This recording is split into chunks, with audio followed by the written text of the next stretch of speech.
వాల్మీకి మహర్షి కృత శ్రీమద్ రామాయణం 131వ భాగం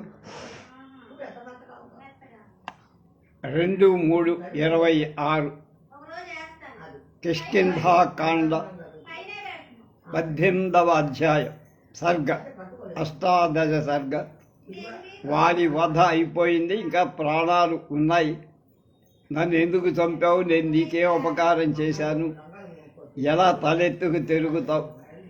మా ఇద్దరికి అన్నదమ్ములకి మధ్యలో వైరం ఉంటే మధ్య మా వైరం ఉంటే నువ్వెందుకు వచ్చి చంపావు అని ఎత్తి పొడుపు మాట్లాడి పడిపోయి ఉన్నాడు. వాడికి సమాధానం చెప్పాలి రాముడు కదా, చెప్తున్నాడు.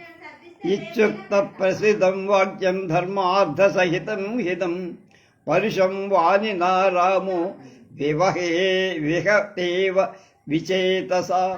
బాణం దెబ్బతిని స్పృహ తప్పిన రాముడితో వినయపూర్వకంగా ధర్మార్థాలతో కూడిన హితమైన పరుషమైన వాక్యాలను పై విధాలుగా పలికారు.